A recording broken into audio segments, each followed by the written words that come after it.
A young smith risks everything to find a mythic fire. His village is slowly freezing, and only a legendary flame can save them from the encroaching ice. This is the ancient story of the Forge, a tale of creation and the dangerous power of first fire. By the end, you will understand how a single spark can reshape an entire world, and why some legends demand the ultimate sacrifice. If you could ask one question of the first being who ever forged with fire, what would it be? I am curious to know where you are listening from and what the local time is for you right now. Please share that in the comments below. Kalin, an apprentice with restless hands, deliberately ignores his master's dire warnings. He ventures into the forbidden ashen canyons, driven by a vision of an unquenchable flame. He seeks to prove his worth and uncover a power that could save his home, but success means risking exile and his master's trust. What would you be willing to gamble for the survival of everyone you love? The stone felt alive in his hands, humming with a deep, resonant warmth that defied the canyon's chill. Driven by a mix of desperation and wonder, Kalin raised his forging hammer. A single, sharp blow was all it took. The geode fractured, and from within spilled a light that pulsed like a slow, steady heartbeat. At its center lay a crystal, radiating an impossible heat. He reached for it, his fingers closing around the core, and a searing pain shot through his palm. He gasped, pulling his hand back to find a brand burned into his skin, the mark of 2 interlocking rings. In that flash of agony, his mind flooded with visions. He saw a forge of impossible scale, hammer strikes that shaped mountains, and a fire that was older than the sun. But the cry of pain had echoed in the stillness. From a nearby cave, a massive shape stirred. A rock tusk boar, its hide like stone and tusks like chiseled flint, emerged with a territorial snort, its eyes locking onto the intruder. Fear clawed at Kalin's throat, the instinct to run screaming in his veins. But behind that fear was the crystal, its light a promise of salvation for his home. He could not abandon it. His eyes darted to the sharp, broken fragments of the geode at his feet. Thinking faster than he ever had at the anvil, he snatched up a shard and hurled it against the canyon wall. The sharp clatter drew the beast's charge.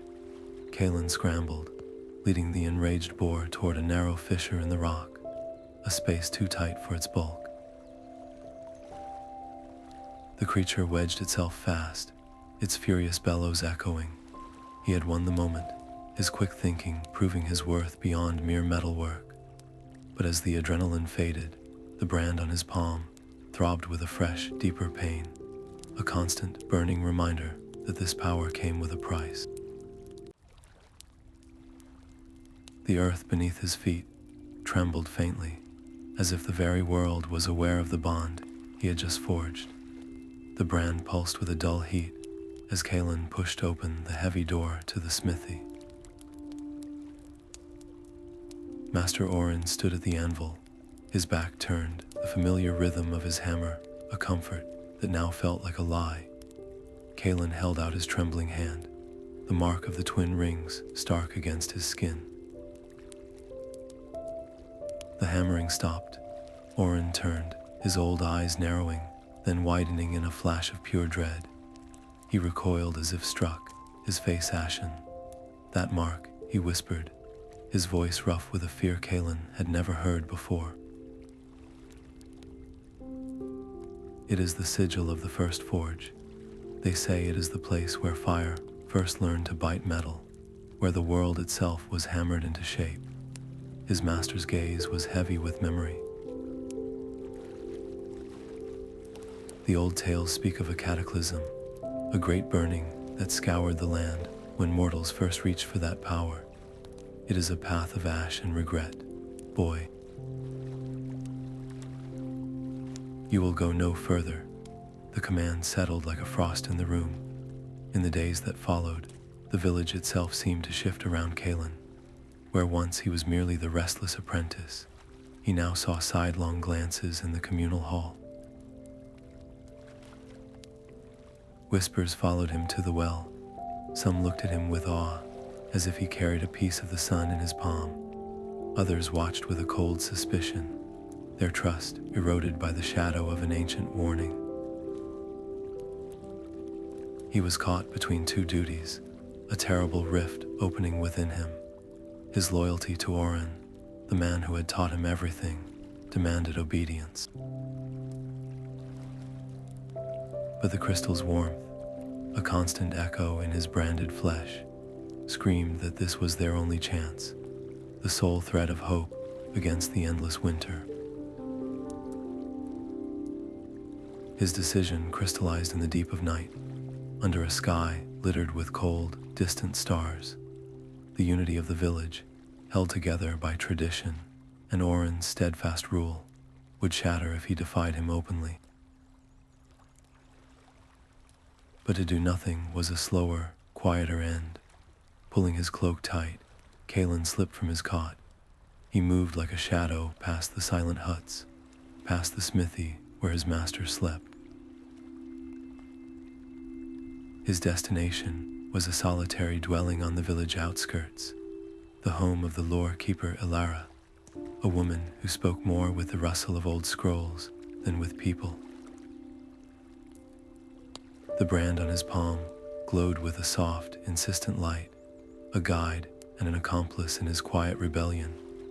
He was gambling his future, his place, everything he had ever known, on the words of a recluse and the memory of a fire that could either save them or consume them all. The door to Ilara's dwelling opened before Kalin could even knock, revealing the Lorekeeper silhouetted against the soft glow of a single oil lamp. Inside, the air was thick with the scent of dried herbs and old parchment. She did not look up from her work table, her fingers carefully fitting together fragments of a clay pot, its surface etched with faded symbols. "You carry a question that burns," she said, her voice as dry as the scrolls surrounding her. "And I have spent a lifetime assembling the answers." She gestured to the shards. "This is one of the oldest stories ever told, the tale of Ignis, the primordial smith." Kalin stepped closer, the brand on his palm throbbing in the lamplight as if in recognition. Ilara explained that before the sun and moon found their rhythms, there was only formless potential. Within the heart of the eldest mountain, a being of pure intent, whom the ancients named Ignis, struck the first spark against the anvil of the world. That single act of creation brought forth light and warmth, but it also cast the first shadow, releasing the chaotic heat that could scald the land. It was a birth that held the seeds of both life and loss. Her eyes met his, grave and unwavering. The first forge was never lost, apprentice. It was sealed away, protected by trials of earth, wind, and flame. She told him the legends state that only a marked one chosen by the forge's own essence, can attempt to rekindle its fire, but the price of failure is absolute. Should your will falter, every flame in our world, from the mightiest bonfire to the smallest hearth ember, would be snuffed out into a cold and permanent silence. The weight of her words pressed down on him, crushing his earlier thoughts of personal glory. This was no longer a boy's adventure to prove his worth. It was a burden for a titan, a legacy he had not sought. His ambition, once a roaring fire, now felt like a fragile, guttering candle in a vast and windy dark. Yet as he looked at the reassembled pot, seeing the painted image of a mountain with a fiery heart, his own heart answered with a resolute beat. "I will find it," he vowed, his voice steady and clear. Not for fame, but for the warmth of every hearth in our village, for the breath of every child who should never know this endless winter. A faint, grim smile touched Ilara's lips. "You are not the only one who listens to the old whispers. Other, hungrier forces seek that power, not to nurture, but to dominate. They would turn the first forge into a weapon." She picked up a sharp, black shard of obsidian from her table and pressed it into his hand. It was cold and smooth. The stories say this stone, born of fire and rapid cooling, always points toward the mountain's heart. Do not trust your eyes alone. Trust the fire it once knew. The obsidian shard grew warm in Kalin's grip, pulling him toward a cavern mouth, hidden behind a curtain of frozen vines. Inside, the air was still and heavy, and a forest of stone pillars rose from the gloom, each one looking as if a giant's hand had placed it with deliberate, ancient purpose. This was the first trial of earth. He took a tentative step, and the ground beneath him shifted with a low, grating rumble. The path was a living thing, testing him. Drawing his forging hammer, he tapped a pillar ahead. A solid, clear ring answered, and he moved forward, his knowledge of balance and structure his only guide. He tested another, but this time the sound was hollow, a dull thud that sent cracks spider webbing up the stone. He leaped back just as the pillar crumbled into dust, the path behind him collapsing into a chasm. Every step was a calculation, a precarious dance between stability and a fatal plunge. Then his boot landed on a seemingly solid patch of gravel. It was a trap. The ground gave way in a roaring cascade of rock and shale. A sharp, searing pain shot through his leg as a heavy slab pinned him, the weight immense and unyielding. Panic surged, a cold wave threatening to drown his thoughts. He pushed against the rock, his muscles straining, but it was useless. Brute force, the first instinct of any smith, had failed him. Gritting his teeth against the agony, he forced his breathing to slow. In the suffocating silence, a memory surfaced, clear as a bell, Master Orin's voice, patient and firm.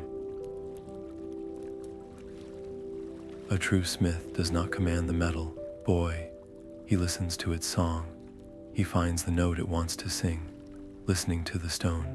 It was not just a lesson for the anvil. Closing his eyes, Kalin ignored the throbbing in his leg and raised his hammer. He tapped the trapped slab not to break it, but to listen. A flat, dead tone.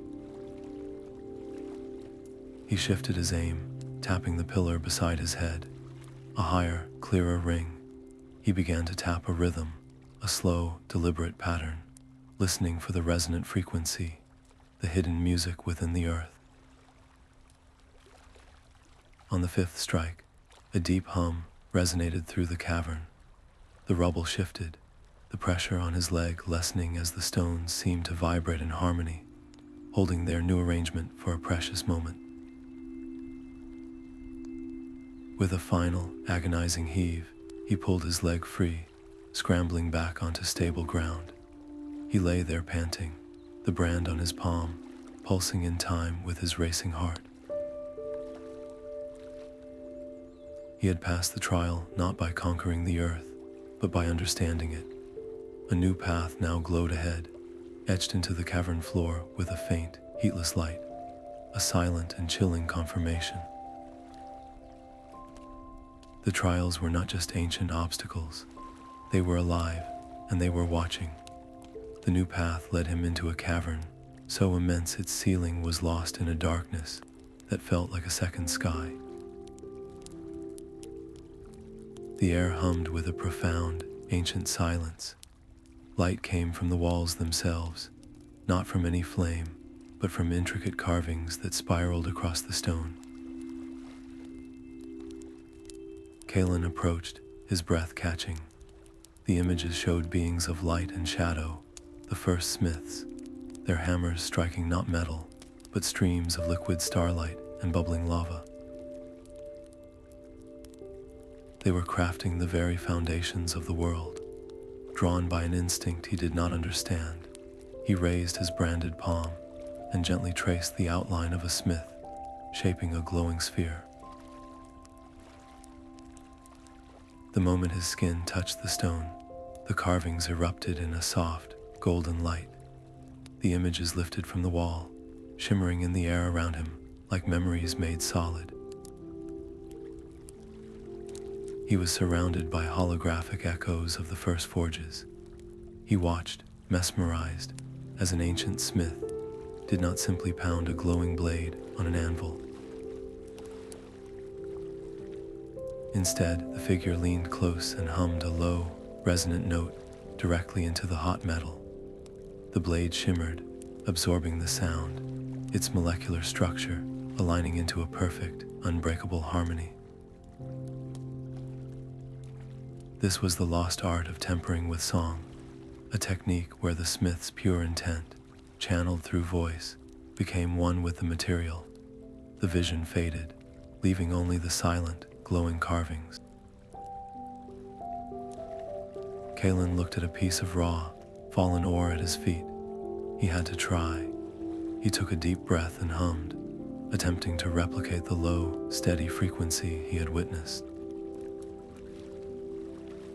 The sound that came out was weak and discordant, a jarring noise that scraped against the cavern's peace. The ore vibrated violently and cracked in two with a sound like a snapped bone. Failure, he tried again and again. Each attempt was a struggle, his voice cracking with strain, his focus shattered by frustration. The resulting noises were harsh, and each time, the stone or ore he practiced on fractured into useless fragments. How could he harmonize with the world when he could not even harmonize with himself? He closed his eyes, forcing away his desperation. He thought not of the technique, but of the intent behind it. He remembered the warmth of his village's hearth, the hope in a child's smile, the unwavering song of a well-made blade. He poured that feeling, that specific, loving focus, into a single, clear note. This time, his hum was not a forced sound, but a vibration that came from the very core of his being. The note hung in the air, pure and steady. The piece of ore before him began to glow with a soft, internal light. It did not shatter. Instead, it seemed to drink the sound, its surface smoothing and strengthening until it held a faint, melodic ring of its own. He had done it. He had forged a singing blade, but the effort left him drained, his limbs heavy as stone, his mind foggy with exhaustion. He slumped against the cavern wall, the newly forged blade cool in his hand. In the profound quiet that followed his triumph, a deeper shadow stirred. It detached itself from the far wall, a silhouette of pure darkness that did not move but simply was, now closer. It had been watching, and it had seen everything. The shadow did not approach. It simply unfolded, reshaping from a patch of darkness into a being of jagged, living obsidian. It was a shard white, its form a shifting mosaic of black glass, and it moved with a sound like grinding stones. It lunged, a blade-like arm slicing toward Kalin's throat. He reacted on instinct, raising the singing blade he had just forged. The two weapons met not with a clang, but with a resonant chime, that vibrated up his arm. The shard Wight recoiled, a web of fine cracks appearing on its limb, flinching from the pure frequency as if from a physical blow. Each parry and block was a small victory. The harmonic vibrations from his blade chipped away at the creature, sending tiny shards of obsidian skittering across the stone floor, but the Wight was a quick study. It mirrored his footwork, anticipated his swings, and its attacks grew more fluid and aggressive, adapting to the rhythm of his defense. It was not just fighting him, it was reflecting him, turning his own predictable patterns against him. He was being cornered by an echo of his own combat style, and his doubts began to feed its relentless advance. He could not win by repeating the same moves. He had to break the rhythm. As he dodged another slicing strike, his eyes darted to the cavern walls. The chamber was a perfect resonance chamber. An idea, desperate and brilliant, sparked in his mind. Instead of meeting the creature's next attack head-on, he leaped back and slammed his singing blade flat against a massive, bell-like pillar. The single, clear note he had forged erupted into a deafening gong that shook the very air. The shard Wight staggered, its form rippling. Seizing the moment, Kalin moved, not toward the creature, but along the perimeter of the chamber. He struck another pillar, then a third, each with a different force, creating a clashing, dissonant chord that swirled in the cavern. The conflicting frequencies tore at the Wight's cohesive form. It clutched its head, if it had one, its shape blurring and becoming unstable, confused by the sonic chaos. In that moment of its disorientation, Kalin saw it. At the center of the shifting black glass pulsed a single, steady point of crimson light, its core. He did not charge. He took one calm, measured step, raised his forging hammer high, and brought it down in a perfect, precise arc. The hammer struck the core not with brute force, but with the focused intent of a final, defining blow. The shard Wight did not scream. It simply crystallized, freezing into a perfect, motionless statue for a heartbeat, before exploding into a cloud of harmless, black dust. Silence returned, deeper than before. Then, a whisper formed from the settling particles, a voice of grinding stone. The weaver of ash awaits your fire. The words hung in the air, a chilling promise.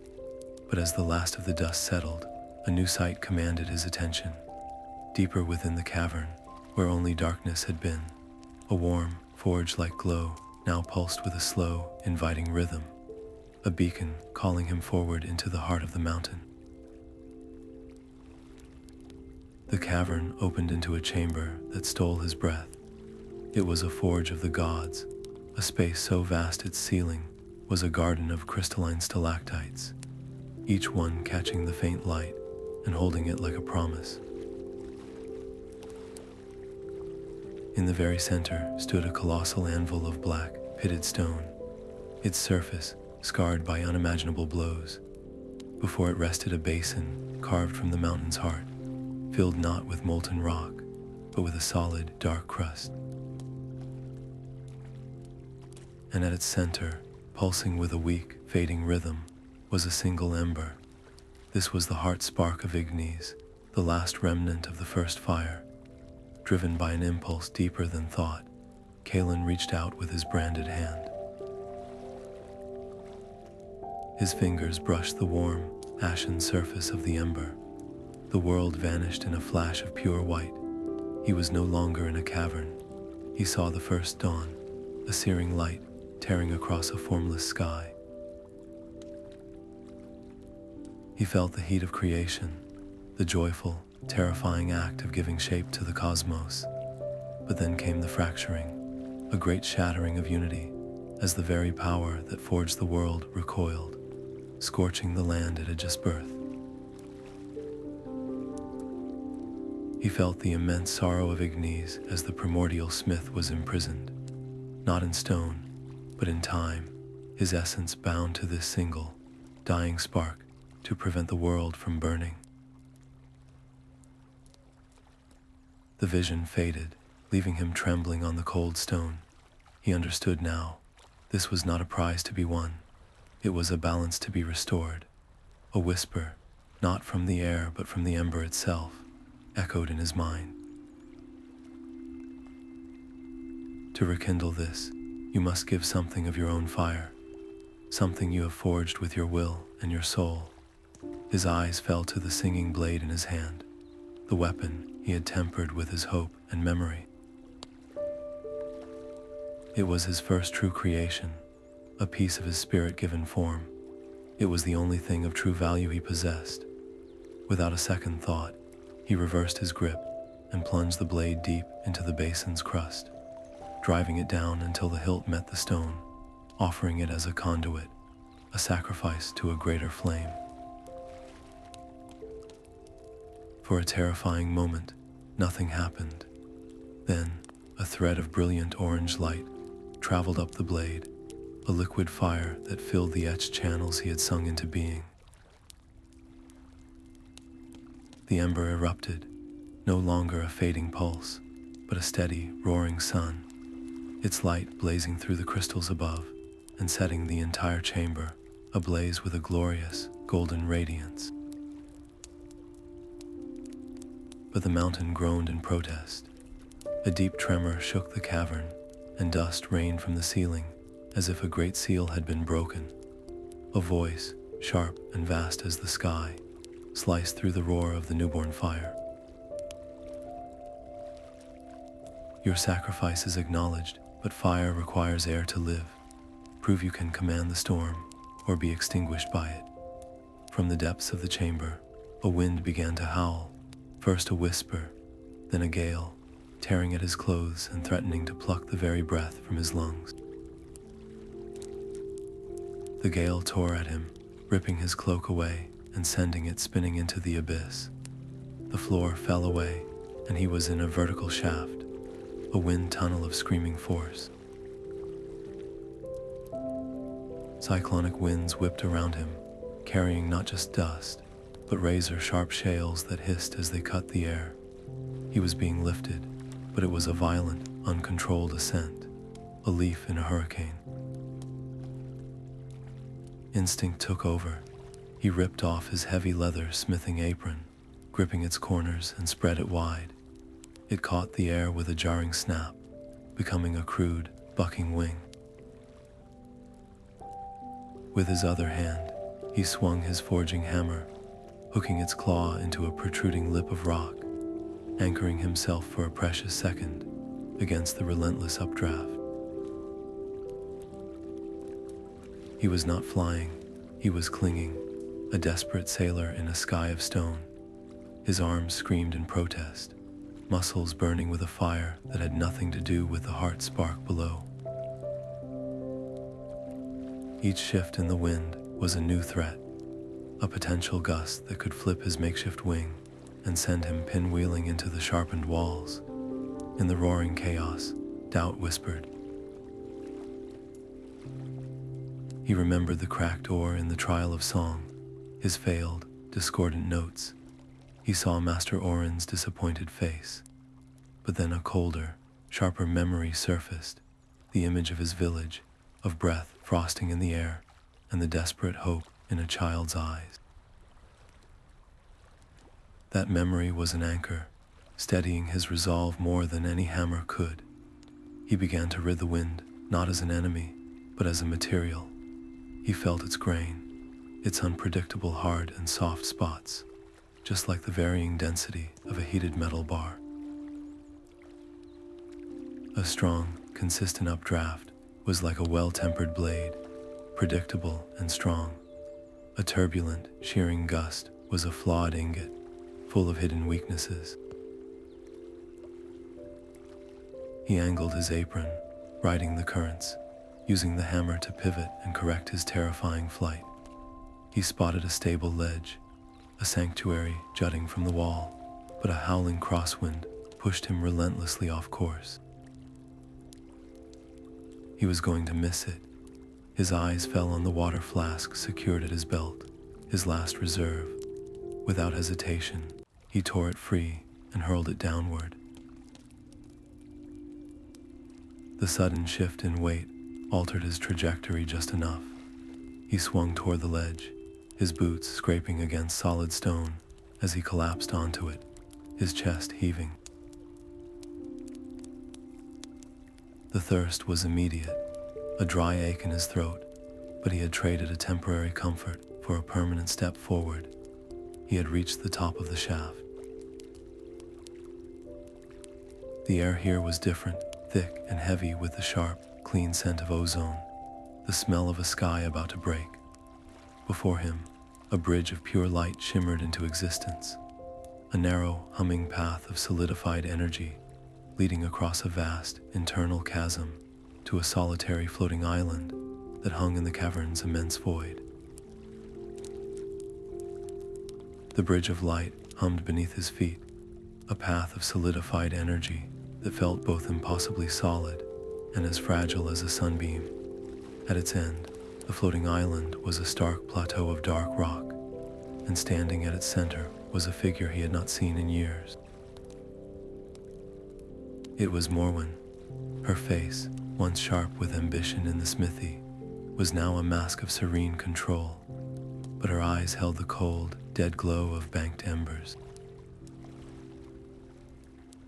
Ash drifted around her like a silent snowfall, coalescing into shifting, humanoid forms that stood as her silent honor guard. "So the student follows the master's footsteps into the fire," she said, her voice a soft, dry rustle. Orin never could resist a reckless soul. He tried to warn you away from this place, didn't he? With a dismissive flick of her wrist, she summoned a vision in the swirling ash, a memory not her own.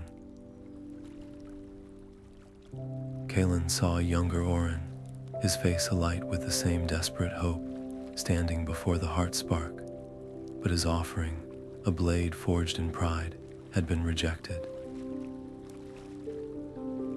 The resulting backlash of raw creation energy had scarred him, not just physically, but deep within his spirit. He saw the shame that followed Orin back to the village, the fear that made him bury the truth beneath stern warnings and strict rules. "He forbade you because he fears what he could not master," Morwin explained, a thread of pity in her voice. "He believes this power is a curse. I know it is the only true freedom." She extended a hand, her fingers trailing tendrils of gray dust. "Join me. We can silence the chaotic noise of life and build a world of perfect, smoldering order. A world without the messy struggle of growth, without the pain of loss, just eternal, quiet ash." Kalin felt the revelation like a physical blow, the foundation of his trust in Orin cracking. But as he looked at Morwin's ash-gray eyes, he saw the true cost of her order. It was not peace, it was extinction. He straightened his shoulders, the warmth of the brand on his palm, a steadying anchor. "My master may have failed, and he may have been afraid, but he taught me one true thing," he declared, his voice ringing clear across the platform. "A true craft serves life. It builds shelters, it forges plows, it kindles hearths. It does not demand silence. I will not help you bury the world." Morwin's serene mask shattered into a look of cold fury. "A pity. The ash must take what the fire will not give willingly." With a sharp gesture, her elemental guards lurched into motion, advancing as a single, shifting wall of gray. Kalin knew he could not fight them here, not on her ground. He turned and ran, leaping back onto the humming bridge, just as it began to flicker and fade. He sprinted as the light dissolved under his heels, the abyss yawning below. He barely reached the far side, stumbling onto a new, unfamiliar path where the stone was slick and the air hung thick with moisture. The ground felt soft, yielding, and water began to seep up around his boots. Behind him, Morwin's laughter was the sound of a dying fire, and ahead, the deep, resonant roar of a subterranean river promised a trial he was in no way prepared to face. Water surged around his knees, cold and shockingly alive. He had stumbled into a flooded grotto, a cavern where the walls wept constant tears, and the floor was a shallow, churning lake. In the center of the chamber, a stone plinth rose from the water, and atop it rested a single, perfect droplet that gleamed with a light older than the oceans. This was the trial of water. The water did not simply flow, it reacted. A surge of hot anger toward Orin that he had hidden his own failure and fear boiled up inside Kalin. The moment the feeling crested, the placid water around him erupted into a furious whirlpool, dragging him down. He thrashed, fighting the current, his lungs burning for air until he managed to claw his way back to the surface, gasping. Then, as he caught his breath, a chilling fear of his own impending failure gripped him. Instantly, the water at the edges of the grotto froze into jagged barriers of ice, closing off any path of retreat. The water was a mirror, reflecting the chaos in his own heart back at him with terrifying force. He understood then that the trial was not about strength or speed. To command the forge, he first had to command himself. He forced his breathing to slow, each exhale a conscious effort. He closed his eyes against the churning water and looked inward, past the anger and the fear. He focused on the memory of his village, not in its suffering, but in its moments of warmth. He pictured the shared laughter around a winter fire, the steady glow of a well-tended hearth, the simple, hopeful warmth of the heart spark, now burning within the mountain. He poured that feeling of protective, nurturing heat into his branded palm, letting it radiate out from him. The turbulent waters responded. The whirlpools softened into gentle eddies. The jagged ice barriers melted away into harmless mist. The entire grotto grew still, its surface smoothing into a pane of dark, serene glass. He waded forward, the water offering no resistance, until he stood before the plinth. He reached out, his fingers closing gently around the shimmering droplet.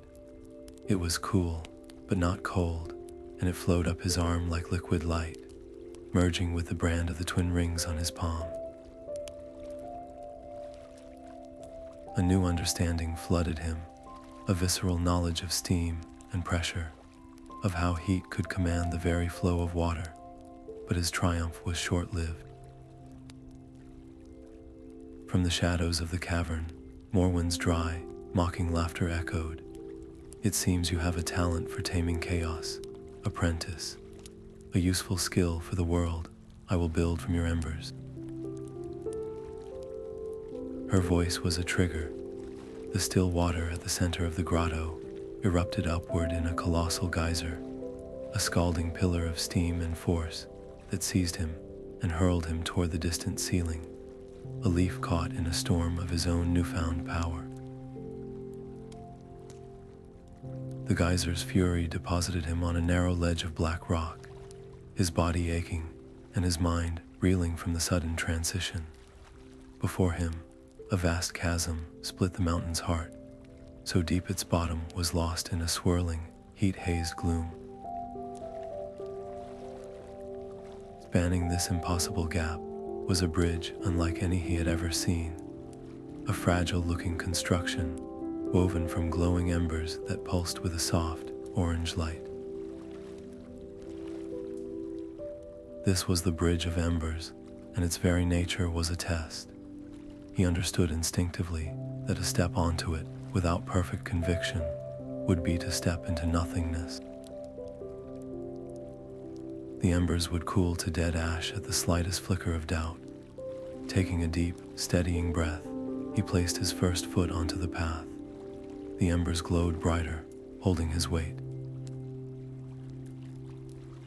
He took another step, focusing his entire being on the memory of the heart spark's warmth, on the promise it held. But then a whisper of memory surfaced, the image of Master Orin's scarred, ashamed face after his own failure.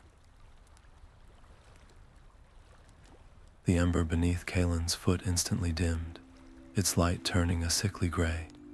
He felt a terrifying heat bleed through his boot, a warning of the fall to come. He froze, pouring all his will into the memory of Ilara's voice. "Creation is not an act of control," she had said. "It is an act of hope." He pushed the image of Orin's failure away and replaced it with a new vision, not of his village merely surviving the cold, but of it thriving. He saw fields of grain, warmed by a gentle sun, heard the laughter of children who had never known frost, felt the communal warmth of 100 hearths, burning bright with a fire he had helped return to the world. The ember beneath his foot flared back to life, brilliant and strong. Each step was a battle against his own inner shadows. He remembered the discordant notes from the trial of song, the shattering of the oar. The bridge wavered. He recalled the fear that had frozen him before the rock tusk bore. The path dimmed. Every misstep, every moment of weakness from his journey rose up to challenge him. The central fear was the most corrosive, the idea that he was no different from Orin, limited by fear, or from Morwin, corrupted by a desire for power. He was just a boy with a hammer, arrogant enough to believe he could reignite a god's fire. But with each stumble, he returned to that single, unwavering image of life and warmth. He did not walk for glory or for mastery. He walked for the simple, profound hope of a sunrise after a long night. Fixing his eyes on the far side, he moved forward, his focus so absolute that the chasm below, the heat, the very passage of time, all faded into irrelevance. There was only the next step, and the next, each one fueled by a purpose greater than himself. His final step landed on solid ground. The moment his weight left the bridge, the entire structure shuddered. The glowing embers winked out one by one, cooling into a stream of gray dust that poured silently into the abyss. The way back was gone, severed as completely as his old life. Before him, the mountain wall was not stone, but a swirling vortex of contained energy, a portal of liquid light and roaring sound that pulsed with the rhythm of a gigantic heart. This was no mere doorway. It was the true entrance to the first forge, and the power radiating from it was enough to steal the breath from his lungs. The portal was a membrane of pure heat and light, and stepping through it felt like being born. The air itself vibrated with a foundational hum, the song of a universe being hammered into existence. This was the first forge. It was a circular chamber where the walls were not stone, but flowing curtains of incandescent lava, cooling and reheating in a slow, mesmerizing dance. Tools of solidified light hovered in the air, awaiting a hand worthy of wielding them, and at the very center, floating serenely above a colossal anvil of pitted star iron, was the heart spark. It pulsed not with its own rhythm, but in perfect, unnerving time with the frantic beat of Kalin's own heart. The forge recognized him. It waited, a slumbering giant, for his command to awaken fully. A dry, chilling whisper cut through the sacred hum. "You are too late, little spark." The air grew heavy as Morwin stepped from a swirling vortex of gray dust, her ash elementals pouring into the chamber behind her like a silent, flowing tide. Their mere presence was a blight. Where they passed, the flowing walls of lava dulled, their light dimming as if being drained of vitality. They did not attack Kalin directly. Instead, they moved with a single, horrifying purpose, flowing toward the central anvil to smother the heart spark itself. A creeping, insidious cold began to leach into the air, the promise of an oblivion where no flame would ever burn again. Every instinct screamed at Kalin to lunge for the spark, to claim its power and strike back, but the vision of Ignis sorrow flashed behind his eyes. This was not a weapon to be seized, it was a legacy to be protected. His eyes darted to the searing heat of the lava walls, and then to the brand on his palm, which now thrummed with the memory of the water droplets' cool flow. He understood. Creation was not just about fire, it was about balance. He slammed his branded hand against the superheated floor. The chamber's immense heat met the water essence within him, and with a roaring hiss that shook the very foundations of the mountain, a colossal geyser of superheated steam erupted between the advancing ash and the heart spark. The steam condensed instantly into a shimmering, protective dome of immense heat and pressure, a barrier that sizzled and roared, deflecting the suffocating gray dust. The Forge of Ignis had become a battlefield for the soul of existence. On one side stood the principle of creation, of life giving warmth and endless possibility. On the other stood the stillness of entropy, the silent, gray peace of absolute end. Morwin advanced, her serene mask now completely gone, her eyes burning with a corrosive ambition that seemed to drink the very light from the air. She raised her hands, and the ash around her coalesced into sharpened spears. The true forging was only just beginning, and the final hammer blow had not yet fallen. Kalin did not raise his hammer to strike. Instead, he opened his branded hand toward the flowing walls of lava, his will a silent command. The ambient energy of the forge responded, threads of solidified light peeling away from the incandescent curtains to weave themselves into a complex, three-dimensional lattice in the air before him. He was not building a weapon, he was building a cage, a prison of pure creation meant to contain the blight of entropy. With a final, focused thought, he sent the shimmering net flying toward Morwin. It settled around her, the bars humming with a gentle but unyielding power. For a moment it held, then her ash coalesced, not as a blunt force, but as a corrosive acid of pure despair. The gray particles flowed over the light bars, and where they touched, the brilliant structure dulled, its song faltering into discordant cracks. Kalin gritted his teeth, pouring more of his focus into the weave, channeling the forge's endless energy to mend the breaks as quickly as she could make them. It was a battle of endurance and imagination, his hope constantly reforging what her bitterness sought to unravel. He saw then that he could not win by simply containing her. He had to understand her. The memory of Orin's shame-filled face, the vision of his failure, connected to the raw ambition burning in Morwin's eyes. She was not a monster. She was a reflection of a broken dream, a master craftswoman who had seen creation fail and had chosen stillness over the pain of trying again. "Your skill is undeniable, Morwin," he called out, his voice straining as he reinforced a collapsing section of the lattice. Orin failed because he offered a blade of pride. You fail because you offer only dust, but you were a smith once.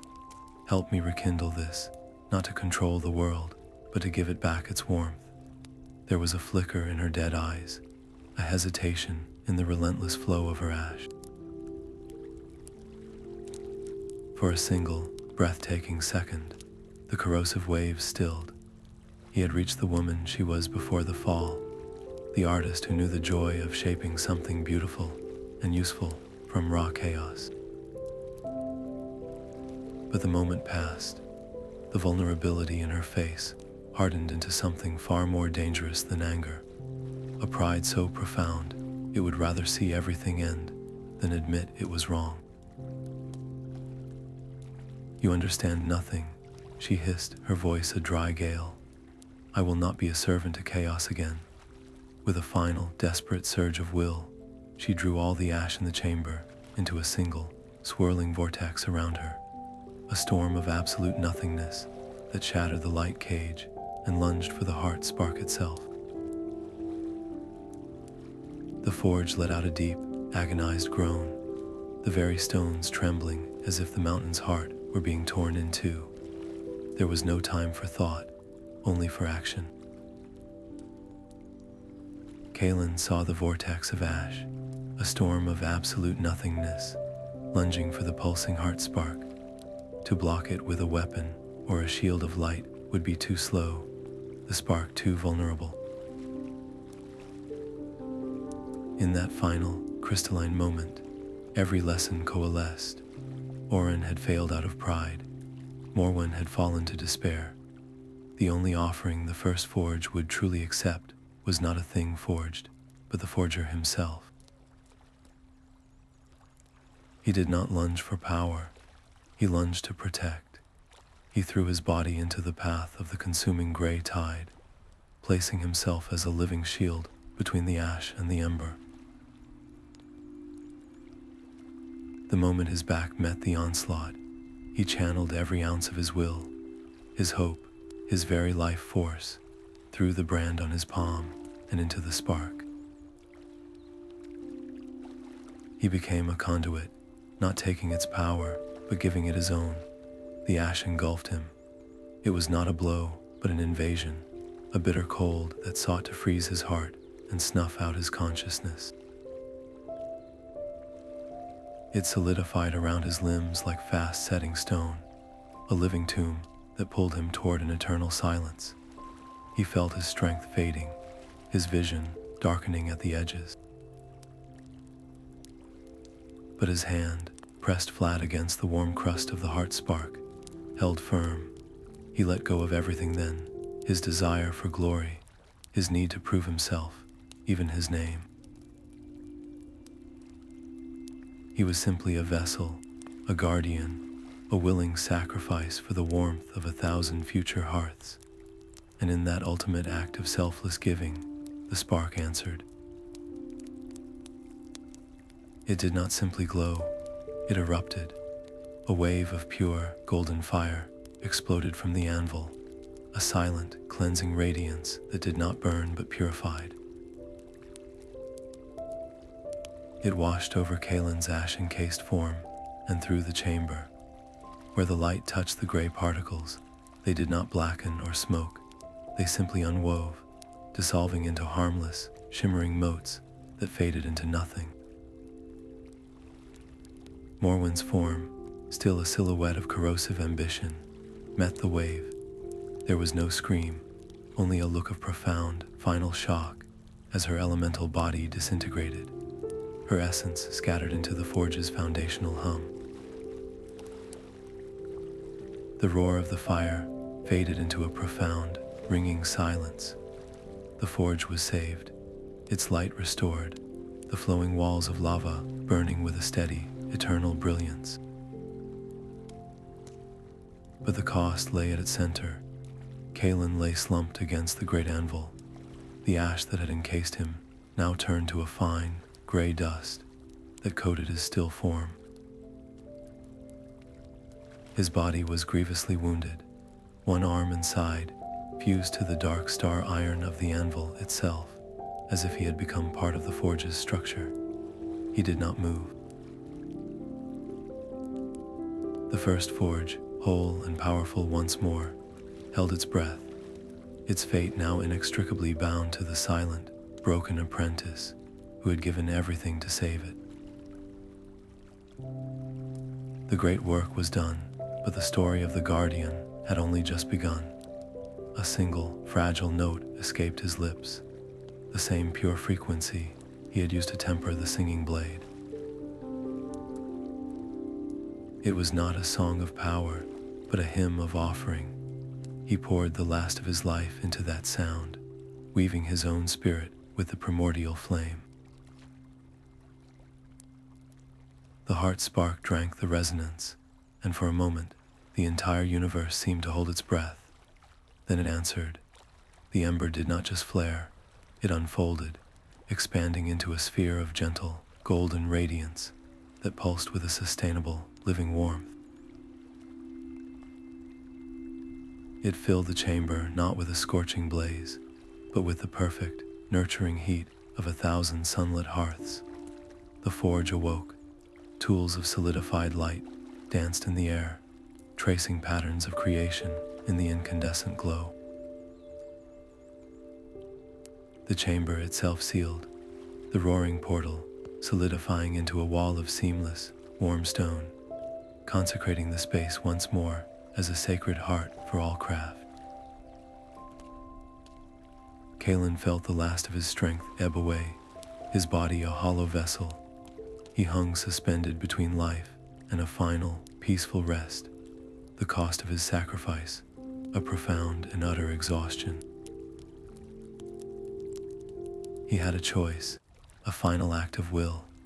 He could cling to his physical form, a broken hero returned to a world that would never truly understand his burden.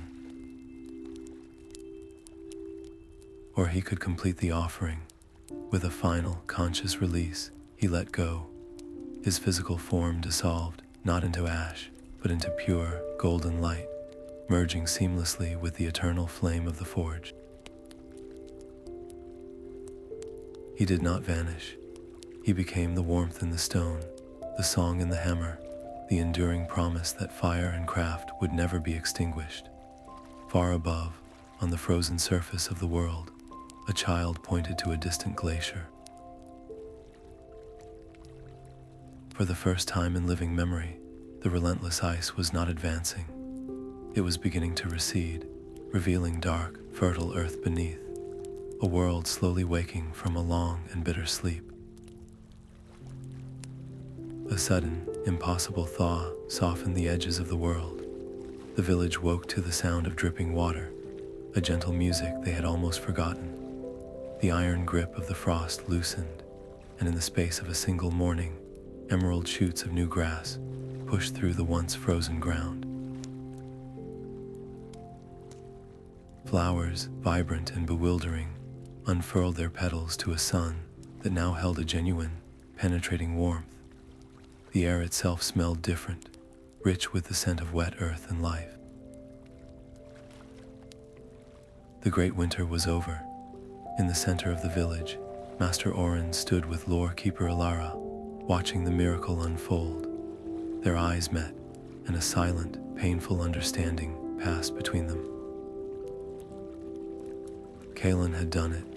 He had reached the first forge and rekindled its heart, but the paths remained empty, and the boy with the restless hands did not come home.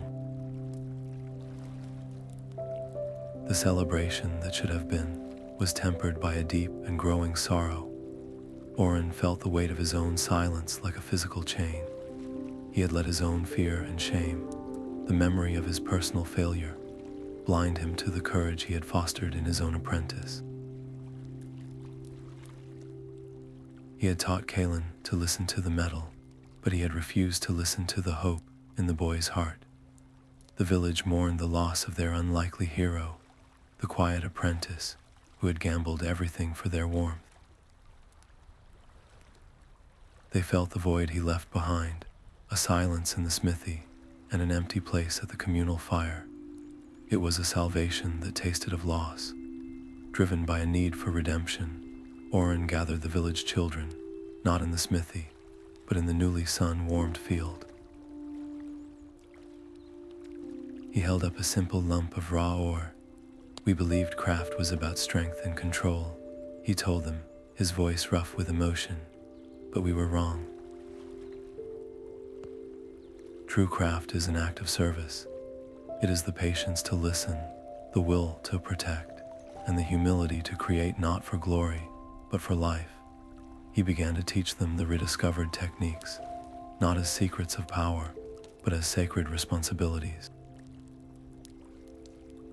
He spoke of tempering with focused intent, of understanding the hidden songs within stone and metal, of forging not just tools, but a future built on care.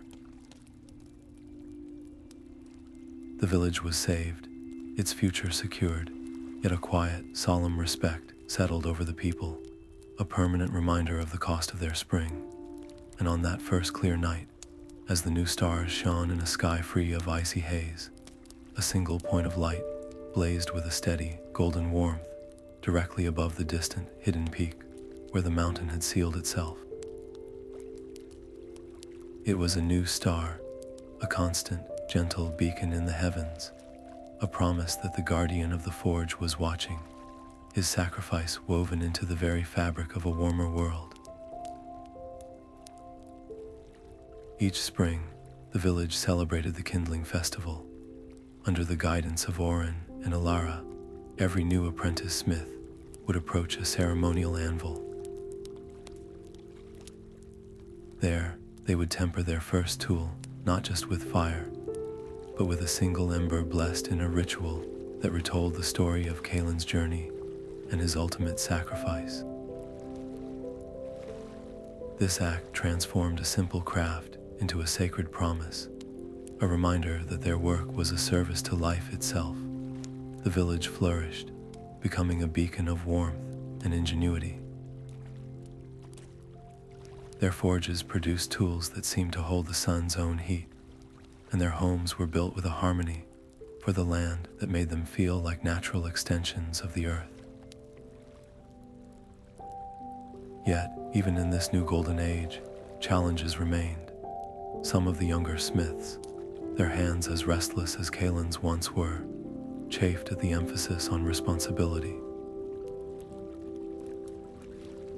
They dreamed of legendary feats and grand creations, their ambition a flickering echo of the same fire that had once driven their lost hero. Ilara, now the revered Lorekeeper for the entire community, would gently guide them. She would unroll the old scrolls and recount not just Kalin's triumph, but the cautionary tale of Morwin, the master craftswoman whose desire for perfect order nearly extinguished all warmth forever. The lesson was clear. The power of the forge was safe, sealed within the mountain, but the temptation of hubris was a ghost that would always walk among them. On the clearest of nights, when the new star shone brightest, a faint, golden gleam would sometimes pulse from the highest peak, a silent affirmation from the guardian within. This was the legacy of the spark, a world reborn through sacrifice, where every hammer strike carried the memory of a boy who gave everything to keep the fire burning. The ceremonial flame did not burn Lyra's fingers. Instead, it wrapped around her hand in a cascade of warmth, and within that warmth, a hum resonated the same pure, clear frequency from the old stories, the song Kalin had used to temper his blade. It was a whisper woven from fire itself, a greeting from a guardian long thought silent. From that night on, her dreams were no longer her own. She stood in a forge of flowing light, watching tools of solidified sun trace patterns in the air, and she felt a profound, aching loneliness that was not her own, a silent vigil held within the heart of the mountain. The compulsion to understand this vision, to answer that silent call, became a constant pull in her chest, a quiet gravity she could not ignore. Master Orin watched her closely, seeing the distant look in her eyes during lessons, the way her hands hesitated over ordinary tasks, as if listening for a different kind of music. He recognized the signs, the same restless spark of destiny he had once tried to smother in another apprentice, and the memory of that loss was a cold stone in his stomach.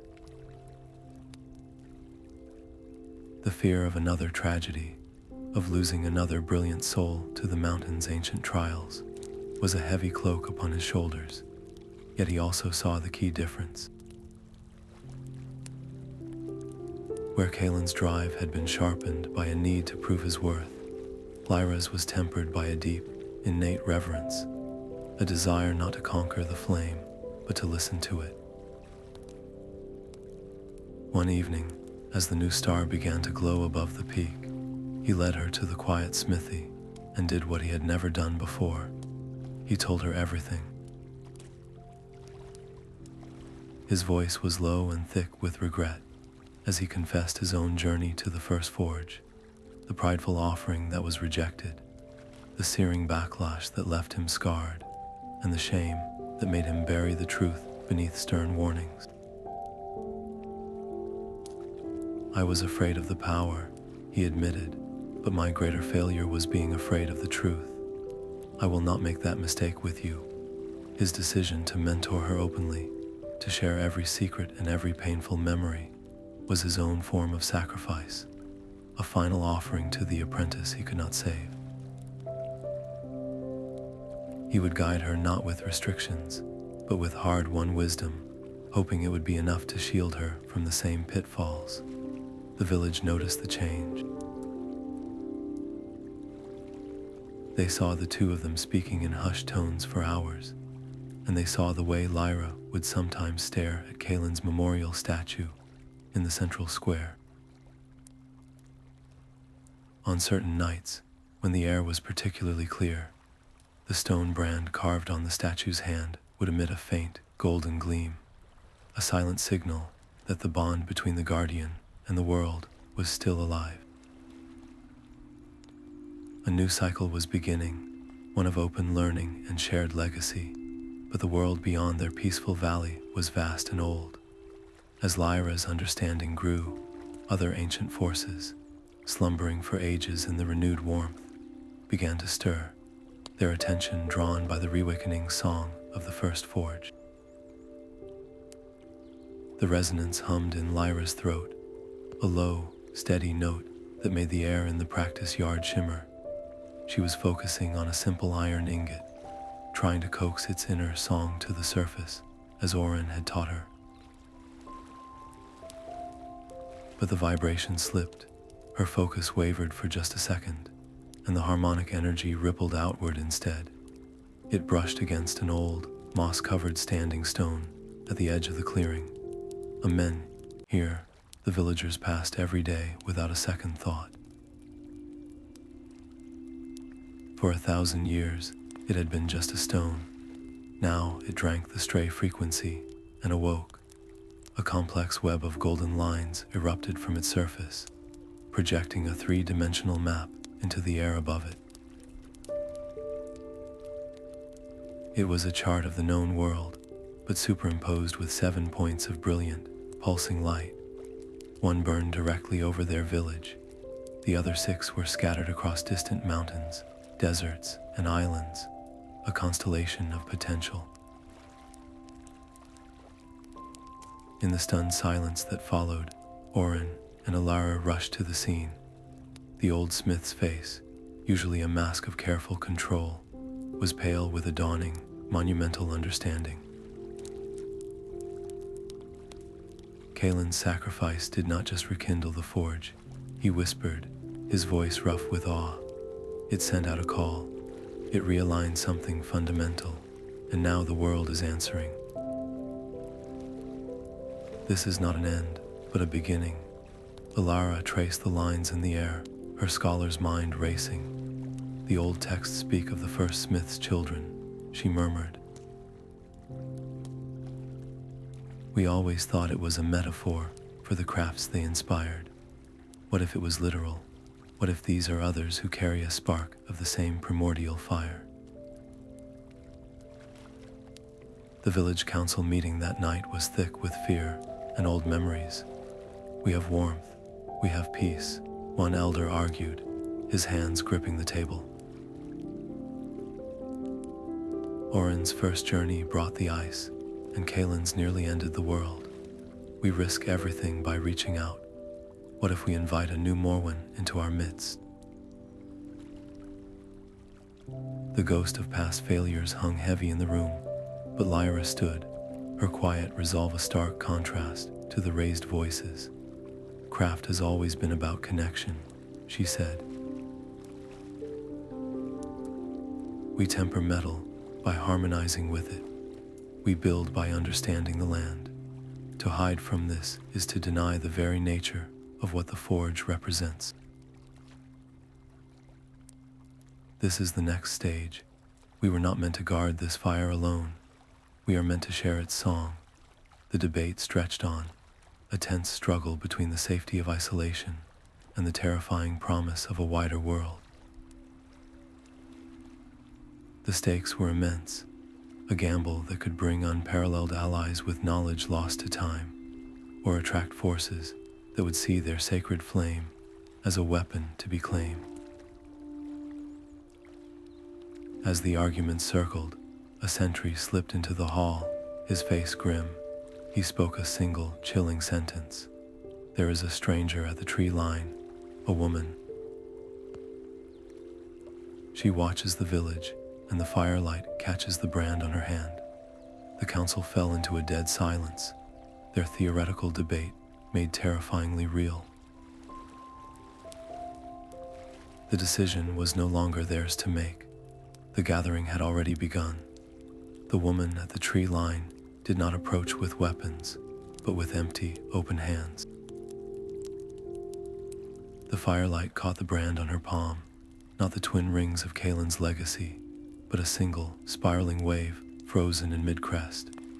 "My name is Finn," she said, her voice carrying the rasp of sea wind. "I come from the Salt Singer tribe, where the sea itself is slowly turning to solid ice. We live by the tides, but now the waves shatter like glass upon the shore."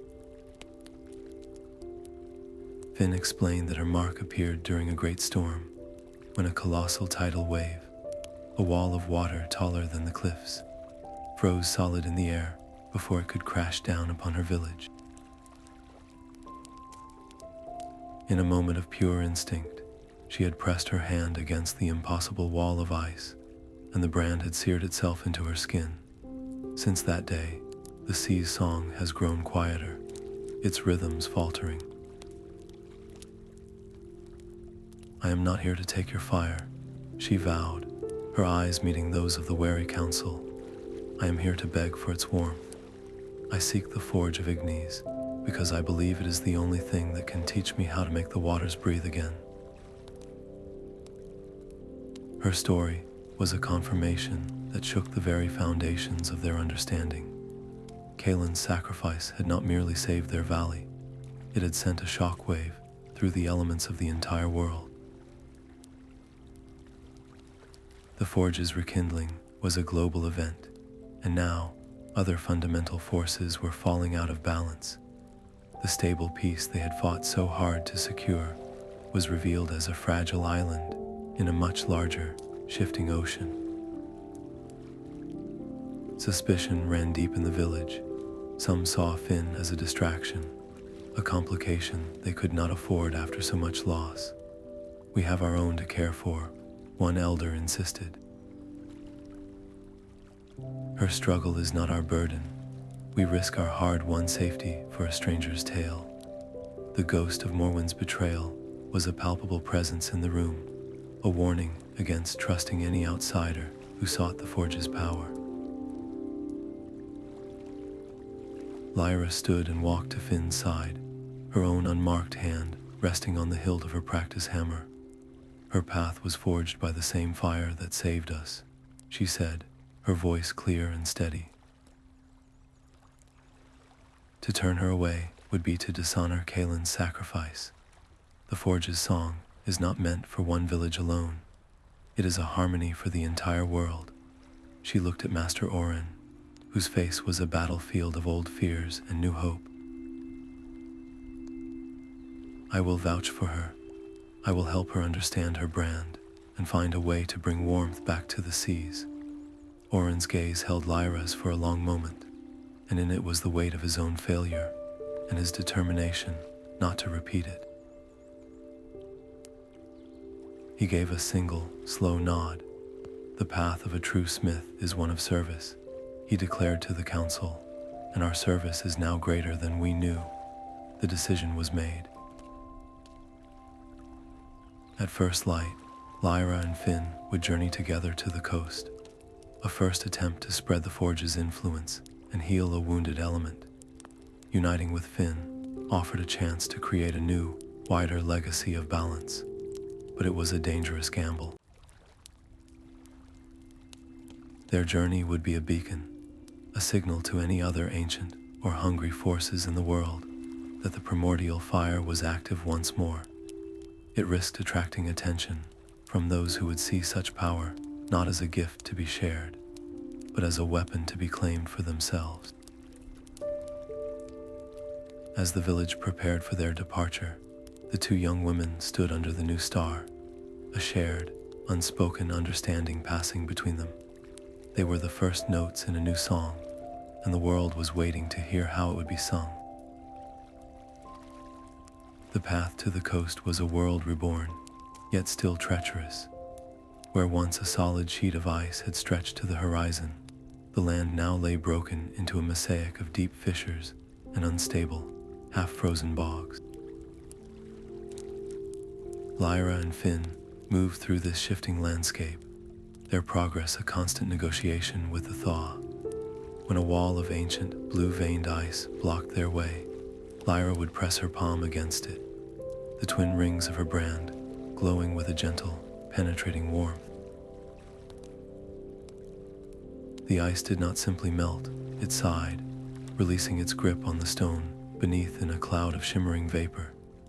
In these moments, Finn would add her own power, the spiraling wave on her hand, humming as she coaxed the meltwater into safe, guiding streams that carved new paths through the mud. It was during one of these rests that they first saw them, as the steam from a freshly melted ice barrier rose into the cold air. It did not dissipate. Instead, it coalesced into faint, shimmering forms, echoes of flowing water and patient stone. These were the elemental spirits of the land, drawn by the harmonic convergence of their two brands. They offered no words, only impressions, a shared feeling of deep disquiet from the ocean. The water spirits trembled with a profound cold that was not natural, while the earth spirits conveyed a sense of immense, slumbering weight at the continental shelf, a pressure that was slowly, dangerously shifting. The further they traveled, the more the air itself tasted of salt and impending frost. Reaching the cliffs overlooking the sea, they finally saw the source of the imbalance. The ocean was not merely frozen at the shore. For miles out, the waves were locked in mid-motion, a chaotic sculpture of white and gray, and at the heart of this frozen expanse, a colossal shape slept beneath the ice, a leviathan of pure frost, whose slow, rhythmic breaths sent new tendrils of cold radiating outwards. It had been dormant for eons, Finn realized with a shudder, a natural balance to the world's inner heat. But when Kalin rekindled the first forge, the sudden, massive surge of primordial fire had shocked the creature awake, and its instinctive response was to counteract that heat with an overwhelming deep freeze. Their initial attempts to approach were useless. A mere thought of warmth from Lyra caused the Leviathan to stir, the ice around it groaning and thickening in defense. They were at an impasse, their powers inherently at odds, and a thread of distrust wove between them, Could Finn's connection to water truly control something this vast and primal? Could Lyra's fire be trusted not to provoke a catastrophic reaction? It was Lyra who made the first move, setting aside her hammer and simply beginning to hum. It was the same foundational note Kalin had used in the mountain, the song of focused intent. She did not sing of fire, but of warmth, of sunlight on water, of the gentle steam that rises from a hot spring meeting the cool morning air. Hesitantly, Finn joined her. Her voice was a lower register, a rhythmic cadence like the pull of the tides. Their two notes wove together, fire and water, not clashing but harmonizing, creating a new, complex resonance that pulsed over the frozen sea. The Leviathan did not retreat. Instead, its frantic, defensive breathing slowed. The violent spreading of the ice halted, and for a few precious hours, the unnatural cold merely held its ground, no longer advancing. It was a temporary peace, a stalemate bought with song. They had contained the symptom, but they had not cured the cause. The Leviathan was a fundamental part of the world's equilibrium, and suppressing it was not a solution, it was a delay. As the sun set, painting the icy seascape in hues of orange and violet, a new sight captured their attention. Further down the coast, where the sea met the sky, a city of impossible architecture rose from the water. Its spires were not of stone, but of living, glowing coral, and from its heart rose plumes of steam, a testament to a harmony of heat and water they had only just begun to fathom. The answer did not lie in a single forge, but in a network of them, and the next piece of the puzzle lay in that distant, beckoning city. The glowing spires of Aqualies rose from the sea like a forest of crystallized music, a city built not to conquer the ocean, but to harmonize with it. Canals of warm water wove between structures of living coral, and the air hummed with the steady pulse of geothermal vents. Yet this symphony was faltering. The warm currents were growing tepid, and a thin, dangerous layer of surface ice was beginning to lace the outer canals. The city's elder, a woman named Neri with eyes the color of deep water, regarded Lyra and Finn with a wariness born of necessity.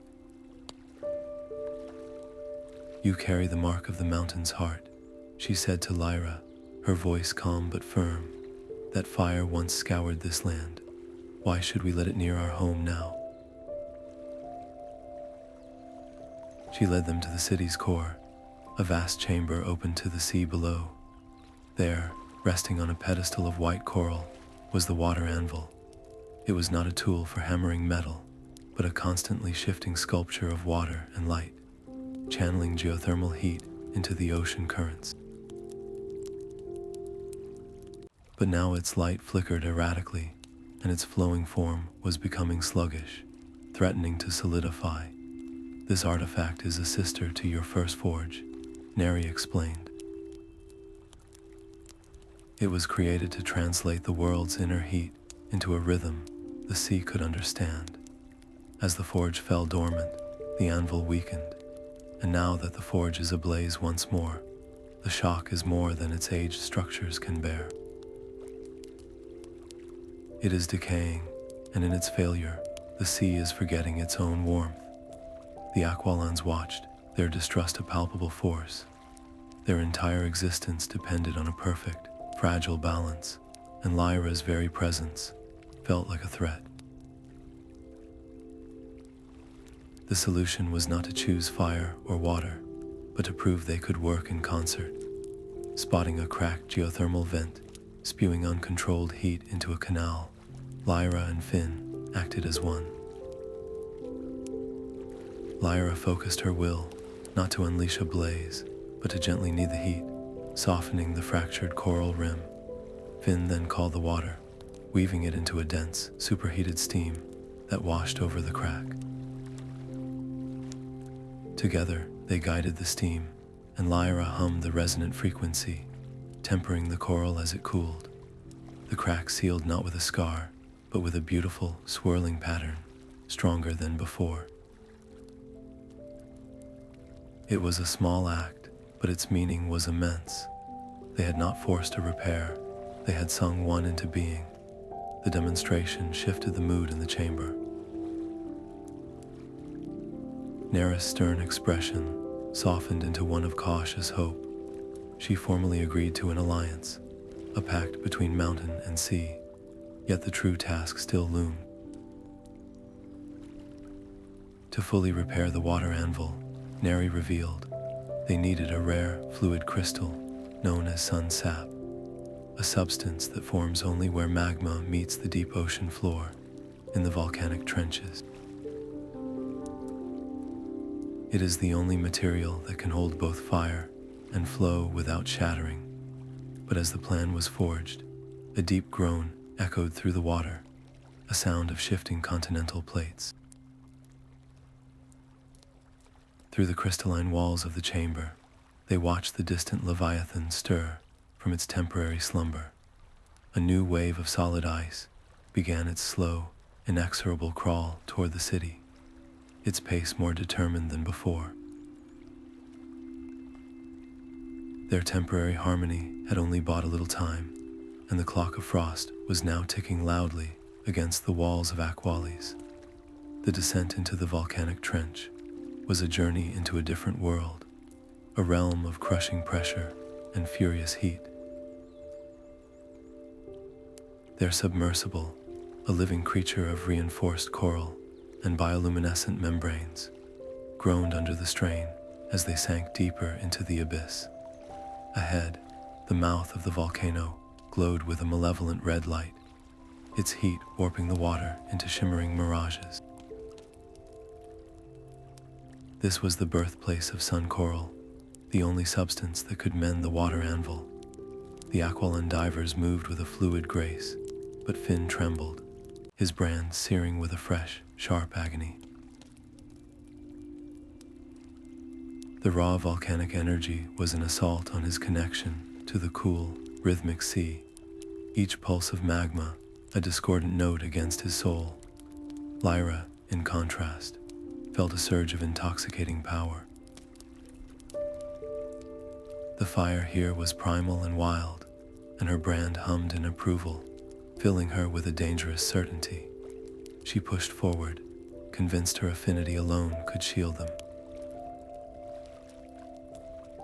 But when she reached out to a cluster of sun coral, its beautiful, branching form pulsing with captured sunlight, her uncontrolled heat caused the surrounding water to flash into a scalding steam cloud. The Aqualon divers recoiled, and Finn cried out as the superheated water lashed against him. The failure was a brutal lesson. Her fire alone was a weapon here, not a tool. They were not in a forge, they were in a fragile, living heart, and it demanded a gentler touch. Forced to listen, they tried again. This time, Lyra did not command the heat. She contained it, weaving a subtle barrier of warmth that insulated the coral from the violent magma around it. Then Finn, gritting his teeth against the pain, began to shape the water. He did not fight the heat, he guided it, using currents of cooler water to gently pry the sun coral from its volcanic cradle. It was a delicate, synchronized dance, fire and water working in perfect, precarious harmony. The moment the coral was free, the entire trench shuddered. A deep, guttural roar echoed through the water as the volcano, disturbed by their presence, began to wake. Fissures split the seabed, vomiting plumes of ash and incandescent rock. Their escape was a frantic race against the exploding mountain, the submersible dodging falling pillars of molten stone. They burst from the trench into the open water, clutching their precious prize, only to find their path blocked by a wall of solid, blue ice. The Leviathan had followed them, drawn by the volcanic eruption, and now it lay between them and the safety of Aqualies, its colossal, frozen form, a silent, impassable sentinel. The wall of ice was not an attack, but a cry of pain. As they drew closer, Lyra and Finn saw the truth. A shard of pure, frozen energy, a fragment of the primordial, cold from the world's creation, was embedded deep in the Leviathan's core. It was not a monster, but a wounded giant, its own essence forced into a desperate, endless winter to contain the very thing that was killing it. A violent removal could shatter the creature, releasing a flood of ancient cold that would flash freeze the ocean. Yet to do nothing was to let the sea slowly petrify around this suffering heart. They had to choose between a swift, dangerous mercy or a slow, certain demise for all. Their decision was immediate and unanimous. They would not break the shard, they would sing to it. Using the sun coral, they forged a resonant tool, a delicate lattice that pulsed with the combined frequency of Lyra's nurturing warmth and Finn's tidal rhythms. They approached the Leviathan not as warriors, but as healers, their forging song a gentle hum that washed over the colossal being. The creature stilled, its frantic energy calming for the first time in centuries. They pressed the resonant lattice against the frozen shard. There was no explosion, only a slow, beautiful dissolution. The shard unwove itself, the primordial cold, turning to a harmless, shimmering mist that drifted away on the current. As the last of it vanished, the Leviathan's form transformed. Its jagged, frozen edges softened into flowing, crystalline patterns that pulsed with a soft, blue light. It was no longer a beast of frost, but a guardian of balance, its purpose now to gently shepherd the warm currents and maintain the ocean's rhythm. The effort left Lyra and Finn utterly spent, floating limp in the water as the sea around them began to truly warm. The ice did not just melt, it sighed into life, and from the City of Aqualies, a distant, joyous cheer echoed through the water, a song of gratitude for a salvation that honored life instead of merely preserving it. The sun coral glowed in Lyra's hands, a captured piece of sunlight, pulsing in time with the water anvil's faltering light. The chamber in Aqualies was silent, every Aqualan holding their breath as the two young women took their positions. This was not a task for force, but for a perfect, shared rhythm. Lyra closed her eyes, her branded palm hovering over the coral, and began to channel a gentle, penetrating warmth. The coral softened, not into a liquid, but into a state of pure potential, a molten light waiting for direction. Finn mirrored her, his own spiraling brand, humming as he wove the surrounding water into a delicate, guiding current. He did not push the light, he invited it, his will a gentle tide, coaxing the sun coral's essence into the fractured, ancient structure of the anvil. One misstep, one surge of uncontrolled heat from Lyra, and the anvil could shatter into a million useless shards. One errant current from Finn, and the superheated energy could flash into steam, scalding the entire crystalline chamber and everyone in it. They were balancing the soul of the ocean on a thread of absolute trust. Letting go of sight, of individual thought, they worked by feel and harmony alone, their breathing synchronized, their brands resonating in a single, unified song. The coral flowed like liquid gold, mending the fractures, weaving through the anvil's core until the entire structure blazed with a steady, brilliant blue light. With a final resonant chime that vibrated through the water and up through the stone of the city, the water anvil awoke. It pulsed once, a wave of pure, balanced energy that radiated outwards. Then, from its base, a permanent geyser of warm, nutrient-rich water erupted, a roaring pillar of life that rose to meet the sky. The ocean itself sighed in relief. The lingering surface ice vanished, and the currents shifted, their rhythms restoring to a deep, healthy pulse. Aqualies was not just saved, it was reborn, its coral spires glowing with renewed vitality. In that moment, a second eternal forge was established, a sister to the mountain's heart, a testament to the power of harmony. The bond between Lyra and Finn was now as unbreakable as the mended anvil, forged in mutual trust and a shared purpose. Yet the immense release of energy, a new fundamental note added to the world's song, did not go unnoticed. Far across the continents, in deep deserts of singing sand, and within forests of ancient, waking stone, other primordial senses stirred.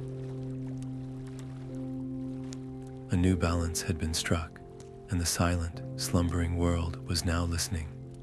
The new warmth in the world had a voice, and it was calling its children home. The summons from Orin and Ilara went out not by messenger, but through the elements themselves, carried on geothermal whispers in the deep rock, coded into the shifting patterns of migratory birds, and pulsed through the newly balanced ocean currents.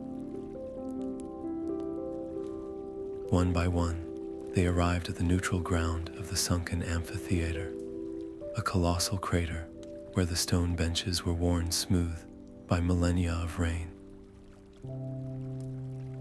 The Firewalker clan arrived with skin that glowed like banked coals, their leader a stern man named Cade, whose gaze could make the air shimmer.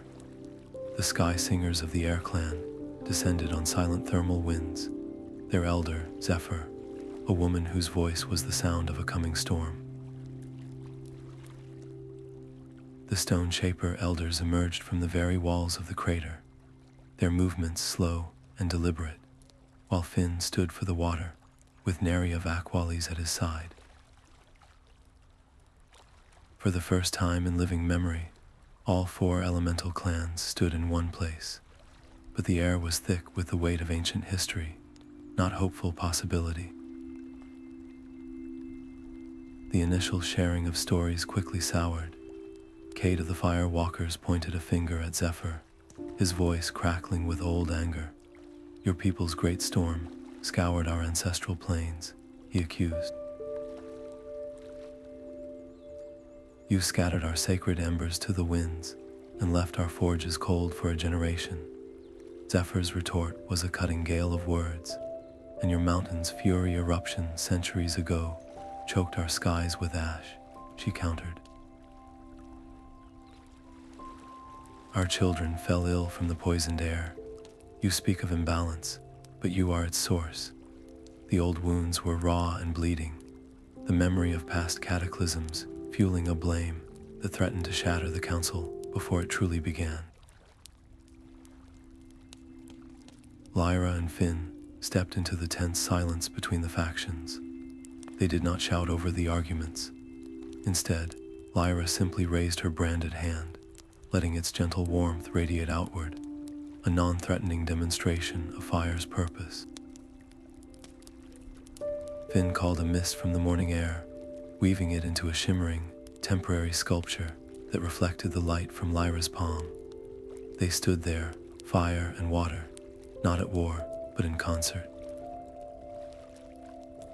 "Our journey proved that the elements are not meant to be isolated," Lyra said, her voice clear and carrying. "The forge's fire healed the sea. The sea's balance can cool the forge. We do not ask you to forget the past, but we must not be imprisoned by it. The world is a single, living entity, and its illness is a shared one. Seeing the hesitant, uncertain looks exchanged between the elders, Lyra made a bold proposal. Let us build something new together, not a monument to one element, but a tool for all, a world forge, a place where the song of fire can temper the resilience of earth, where the flow of water can guide the breath of air. It would be a perpetual symbol of our unity, an engine of harmony that would strengthen the world's very foundations. The idea hung in the air, audacious and profound. After a long, heavy silence, the council agreed in principle. The distrust, however, did not vanish. It merely transformed into a condition. To prove their commitment, each clan would have to contribute a foundational artifact, a piece of their essence, to the forge's construction. The Firewalkers would need to retrieve the Everbrand from their deepest caldera.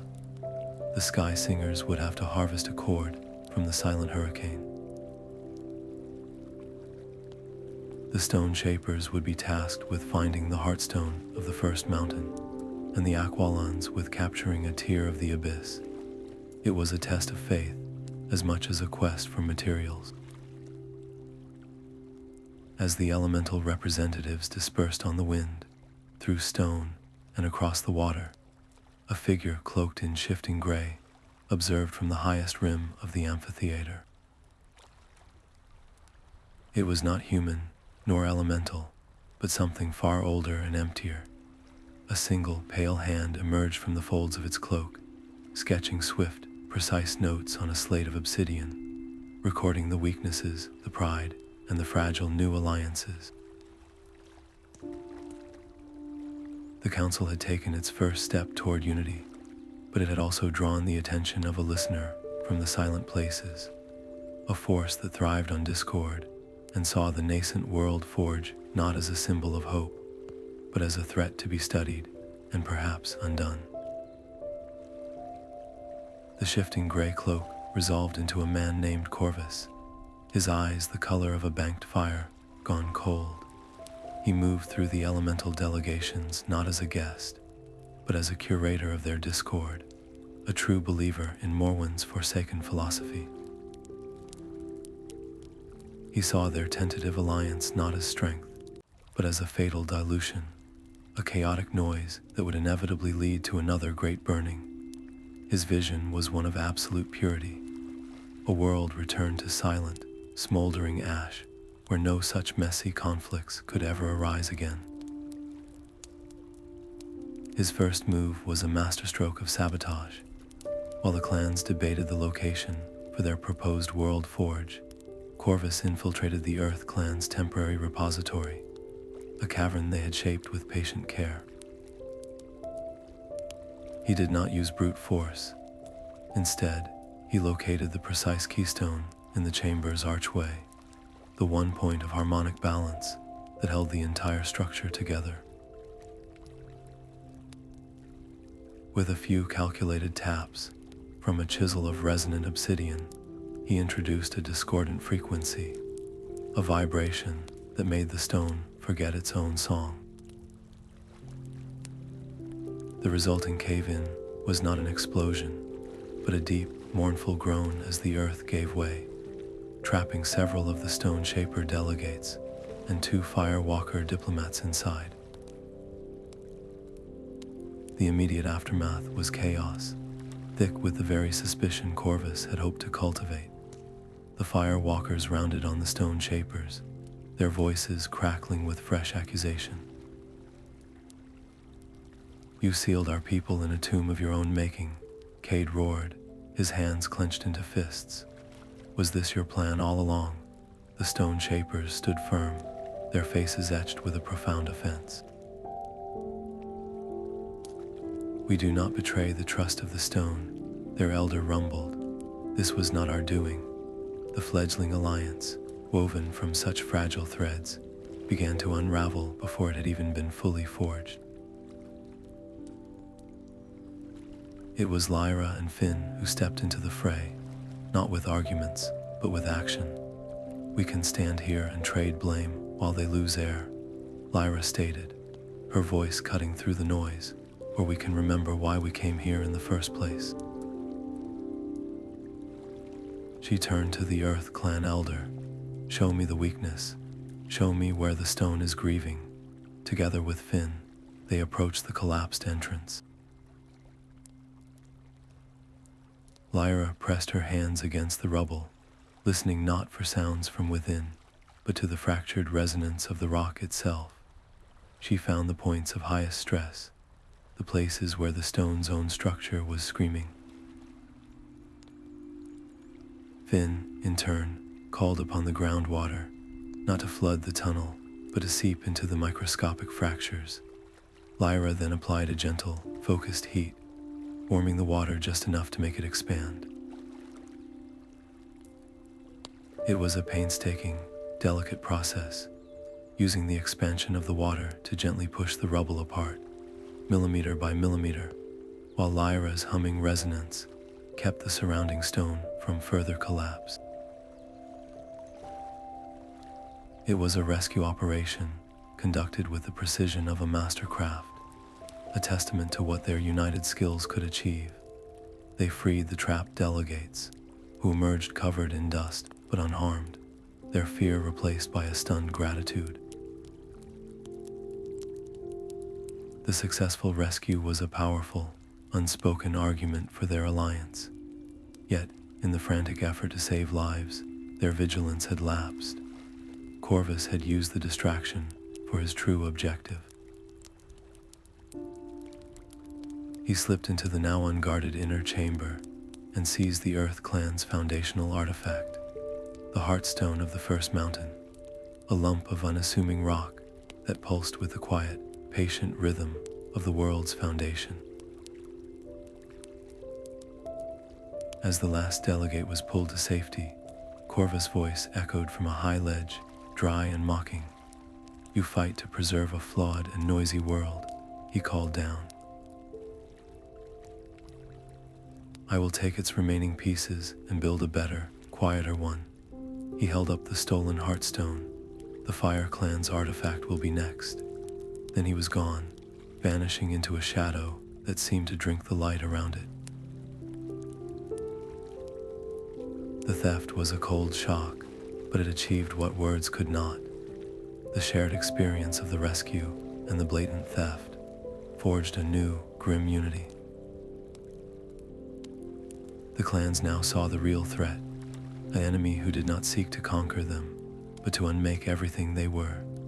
The hunt for Corvus was now a shared purpose, and the fate of their world forge, and perhaps the world itself, depended on who found the next artifact first. The Sky Temple hung in the air like a half-remembered melody, its spires of white stone floating on invisible currents. The chase led them here, to the domain of the Air Clan, and the journey up was a navigation through treachery itself. They rode thermal drafts that could vanish without warning, and passed through gardens of crystallized sound, where the slightest misstep could shatter a petal and release a blade-sharp harmonic that sliced the air. Corvus had arrived before them. They saw the evidence of his work immediately. The temple's lowest foundations, usually stable as bedrock, were trembling. He was using the stolen Heartstone of the First Mountain, the very soul of stability, to broadcast a discordant frequency that made the floating stones forget their bond with the sky. The great temple was slowly, inexorably, beginning to list. The Air Clan, the Sky Singers, met them not with welcome, but with a wall of wind. Their elder, Zephyr, hovered before the temple gates, her face a mask of cold pride. "We did not ask for your intervention," she declared, her voice a whip crack in the thin air. "Your presence here is the discord that draws the storm. We will handle this ourselves." The clans stood at an impasse, the temple groaning around them, to force their way in would shatter the alliance forever. To leave would be to abandon the temple and its artifact to Corvus. Lyra stepped forward, her hands open and empty. "You are masters of the unseen, of breath and current," she called out, "but the foundation is a matter of earth and pressure. It is a language we speak. Allow us to show you, not just tell you. Let us mend one stone, a single fractured anchor. Judge us by that work alone." The challenge hung in the air. Zephyr considered it, her eyes narrowed. She pointed a slender finger toward the most critically damaged foundation stone, a massive block that was cracking under the strain. "Very well," she said, "mend that. But if your clumsy craft causes further harm, the wind itself will cast you out." The trial was on. Lyra and Finn did not work separately, but as a single mind with two sets of hands. Lyra called upon her fire, but she did not unleash a blaze. Instead, she focused its energy with pinpoint precision, heating veins of iron-rich ore within the fractured stone until they glowed. At the same moment, Finn drew moisture from the clouds, weaving it with powdered limestone he carried, creating a superheated, mineral-rich slurry. He guided this liquid stone into the glowing fissures Lyra had created. Her heat instantly flash-cured the mixture, fusing it with the original rock in a bond stronger than the stone around it. It was not a patch, it was a rebirth, a seamless graft of earth, fire, and water. They repeated the process, a breathtaking display of cross-elemental engineering, until the great foundation stone was whole again, its song of stability restored. The silence from the Sky Singers was profound, then broken by a single, clear note from Zephyr, a sound of pure approval. The wind at the gates stilled. "You do not merely use your elements, you listen to them," Zephyr conceded, her pride replaced by a newfound respect. "The Air Clan is with you." United, they surged into the temple, a multi-colored storm of purpose. But they were too late. In the highest spire, in the chamber of unspoken zephyrs, they found only the echo of Corvus' triumph. The artifact, a single, shimmering cord, plucked from the heart of a silent hurricane, was gone. All that remained was the open archway to the sky, and Corvus, fading laughter on the wind. He had the earth and the air. There was only one artifact left, the Fire Clan's Everbrand, and only one place powerful enough to contain it, the one place he had always been destined to conquer. He was heading for the first forge. As they watched his retreating form vanish into the distance, the sky above the temple did not clear. It darkened, the clouds churning into a bruised purple maelstrom, as if the world itself foresaw the final, terrible confrontation to come. The mountain's peak was bleeding light. Corvus did not attack the sealed entrance to the first forge with raw power, but with a surgeon's precision. He placed the stolen heartstone against the warm stone and hummed the discordant chord of the silent hurricane. The mountain groaned, not in protest, but in confusion, its foundational song twisted into a weapon against itself. A web of cracks, glowing with a sickly gray light, spread across the doorway, and for the first time in an age, the seal was broken. The united clans arrived to a scene of elemental chaos. Fire walkers hurled jets of flame at whirlwinds summoned by sky singers, while stone shapers raised earthen walls that were instantly shattered by corrupted tremors from the heartstone. Corvus had turned their own strengths into a trap, using the artifacts to amplify every spark of suspicion and fear into a raging conflict. He stood at the center of the storm, a conductor of discord, his goal not to fight them, but to let them destroy each other, Seeing their alliance unraveling in real time, Lyra made a desperate choice. She turned to Finn, her voice steady over the roaring clash of elements. He is a reflection, a mirror that shows us only our own divisions. We have to break the reflection. I will draw his gaze, make him focus all his cunning on me. You know the Forge's song better than anyone. Get inside and silence the artifacts. Finn nodded, his trust in her a silent anchor in the tumult, and melted into the chaos, using a geyser of steam as cover to slip toward the fractured entrance. Lyra then led the diversion, a bold frontal assault that was pure, defiant theater. She did not attack Corvus directly. Instead, she and the Fire Walkers focused their energy on reigniting the mountain's own dormant veins of magma, creating a brilliant, distracting eruption of light and heat that forced Corvus to shield his eyes and defend his position. For a moment, it worked. The clans, seeing a unified purpose, rallied, but Corvus was a master of misdirection. He had anticipated her sacrifice. As Lyra pushed forward, the ground beneath her feet did not crack. It turned to liquid ash, a pit of suffocating silence, crafted from the stolen power of earth and air. She sank into it, her fire sputtering, trapped not in a cage, but in a void.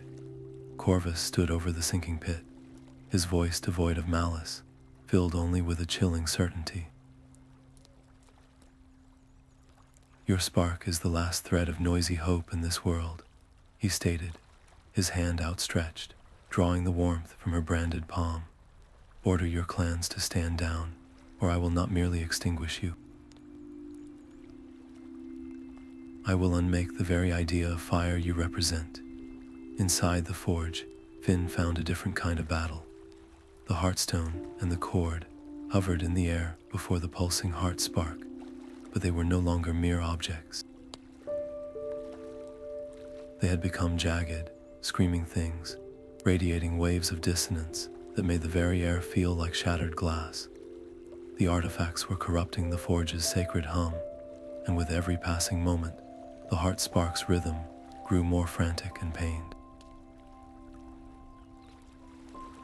Finn was alone, with no fire to counter the earth, no song to calm the storm. He had only his connection to the deep, patient flow of water and the memory of a harmony he had helped to build. The fate of the forge and of Lyra now rested on his ability to quiet a scream with a whisper. Finn stood alone against the screaming artifacts, their corrupted song a physical pressure in the sacred air. He had no hammer, no flame, only the deep, patient rhythm of the ocean within him. He remembered the water anvil's pulse, the way it translated heat into life, and he began to hum its resonance, a counter melody to the dissonance. It was not an attack, but an offering of stillness. The scream of the cord faltered, the frantic pulse of the heartstone hesitated, as if remembering a quieter, older song. In that moment of fractured control, Corvus' focus wavered, and the liquid ash trapping Lyra lost its cohesion. She did not burst forth with fire. Instead, she reached deep into the forge's memory, to the echo of Kalin's final, selfless offering. She did not take power, she asked for it, becoming a conduit for the forge's own will to exist. The stone around her did not shatter, it sighed, releasing her as a partner, not a prisoner. But their success came at a terrible price. The artifacts, their control severed, did not go silent. They rebelled, their conflicting energies colliding into a swirling, chaotic vortex of raw creation and destruction. It was a storm of unmaking, pulling at the very walls of the forge, threatening to unravel the sacred space and everyone in it. Desperate, his perfect order shattered, Corvus did the only thing his philosophy allowed. He saw the vortex not as a failure, but as the ultimate purity, a final silence. He lunged into its heart, his body dissolving, his consciousness merging with the chaos to become a being of pure, ravenous entropy, a void that sought to consume all light, all sound, all life. The instinct to fight, to destroy this new monster, was overwhelming, but Lyra and Finn saw the truth. He was not a demon to be slain, but a lost craftsman, a reflection of their own potential for isolation and despair. To destroy him would be to validate his belief that conflict was the only end. Together, they extended not a weapon, but an invitation, their voices weaving through the maelstrom. "Your skill is undeniable," Lyra called out, her words a thread of fire in the storm. "But creation is not control, it is connection. Join us, help us build the world forged." It is not a cage for your genius, but a canvas for it. For a single, breathless moment, the vortex hesitated. The monstrous form of Corvus wavered, and in his eyes, where only emptiness had been, there was a flicker of the man he had been, the artist who had once loved the song of a well-made thing. His ideology cracked, and in that crack, he saw not the noisy chaos he despised, but the beautiful, fragile harmony he had tried to erase. His choice was swift and final. He would not, could not, join their unity, but he would not be the reason it failed. With a final, concerted effort of his will, he turned the ravenous energy of the vortex inward, containing it within the shell of his own being. The last thing they saw was not a look of pain, but one of profound, heartbreaking peace, as the silence he had craved finally claimed him alone. The vortex collapsed, and the forge fell still, the artifacts settling as harmless, dormant stones. The immediate threat was over. The forge was secure, but the cost of their victory was written in the empty space, where a brilliant, broken soul had chosen a final, redemptive act. The silence after Corvus' passing was not empty, but full. It was a quiet heavy with reflection, and the weight of a shared purpose, finally understood. On the neutral ground of the sunken amphitheater, the clans did not merely cooperate, they intertwined. The fire walkers channeled their heat into veins of living rock, coaxed forth by the stone shapers, while the sky singers wove complex thermal currents to cool and shape the emerging structure. Finn and the Aqualans guided underground aquifers, their waters superheated by Lyra's focused will to create plumes of mineral-rich steam that fused the materials into a substance both stronger than diamond and more responsive than clay. The World Forge rose not as a building, but as a living engine, its form a symphony of flowing stone, captured sunlight, and humming air. At its heart, the purified artifacts pulsed in a slow, perfect rhythm, a planetary heartbeat that resonated through the very foundations of the world. The effect was immediate and profound. In distant deserts, rains began to fall after 100 years of thirst. Raging hurricanes at sea lost their destructive fury, their winds dispersing into gentle, nourishing showers. The last remnants of the unnatural frost retreated to the highest poles, their grip relinquished at last. The planet itself seemed to exhale, its elements settling into a balance not seen since the earliest days of creation. Yet such immense power could not be left unguarded. The very peace it brought also bred a quiet, pervasive fear. What if a future generation forgot the lessons of sacrifice and sought to turn this engine of harmony into a weapon of dominion? To quell this anxiety, the clans established the First Concord, a council of governance where every element held an equal voice. Their first and most sacred law was that the world forge could never be commanded, only served. Its power was to be a guide, not a tool. Faced with this new reality, Lyra and Finn made their choice without hesitation. They stood before the assembled clans, their hands joined, and vowed to become the forge's first guardians. "We will not be its masters," Lyra declared, her voice echoing in the amphitheater. "We will be its students and its teachers, ensuring its principles of balance and service are passed down to all who seek to learn." Finn added, "This fire and this flow belong to every living thing. Our duty is to keep the song clear for those who come after."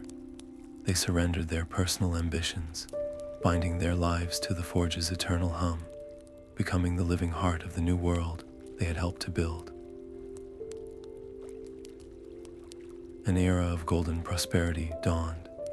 Innovation flourished as smiths learned to weave sunlight into cloth, and architects designed cities that breathed with the land.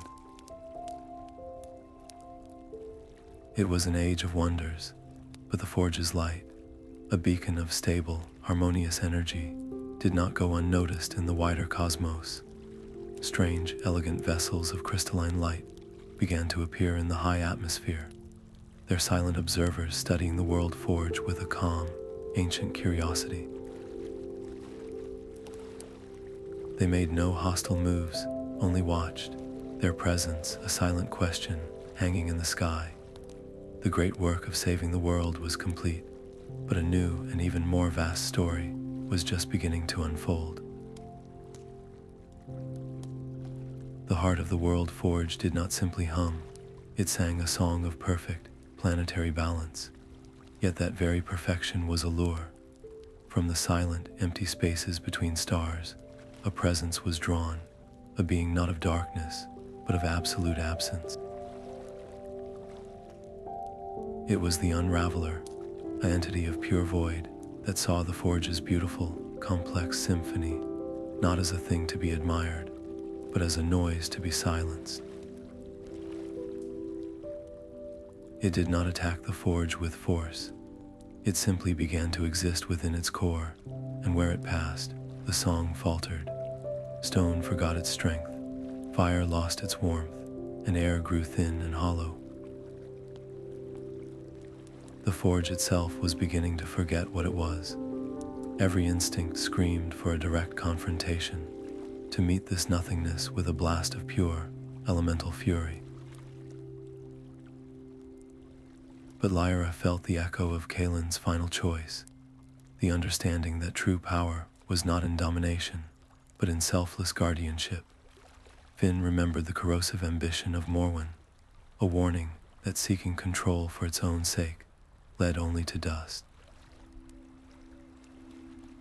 And in the chilling silence, they both recalled the fractured, redemptive peace in Corvus' eyes, a testament that even the most lost soul could choose a different path.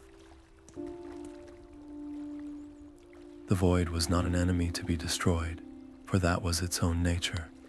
It was a wound in reality that needed to be healed. Their decision was instantaneous and unified. They would not fight the Unraveler, they would invite it into the song.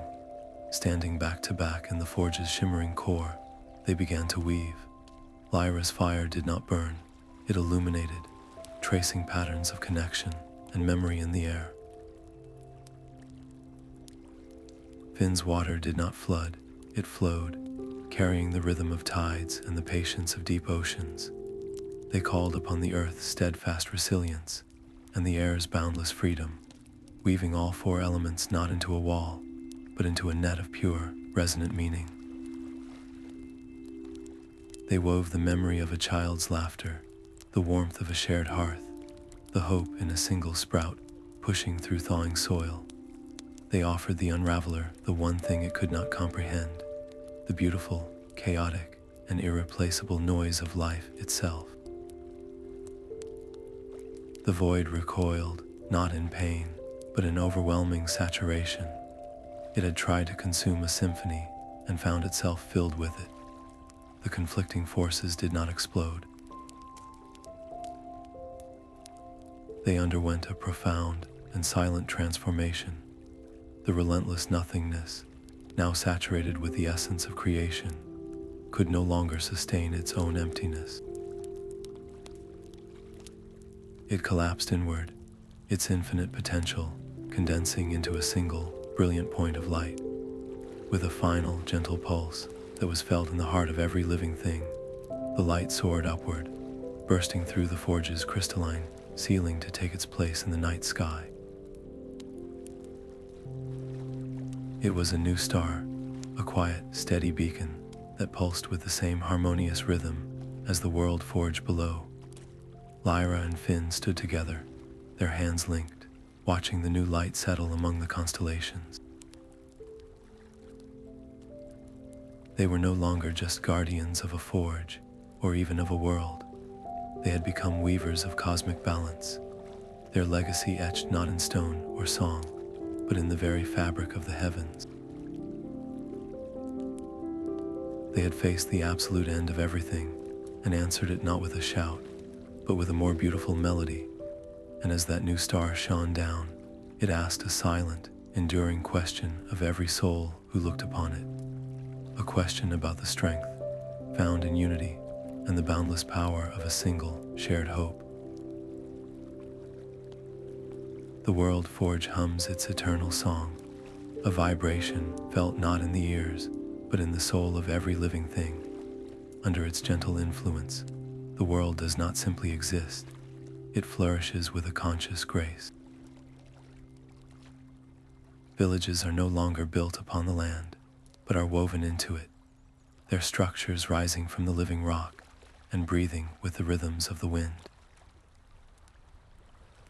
The tools shaped in its light seem to hold a memory of their making, a plowshare sharing its strength with the soil it turns, a loom weaving threads of sunlight into cloth that comforts like a warm embrace.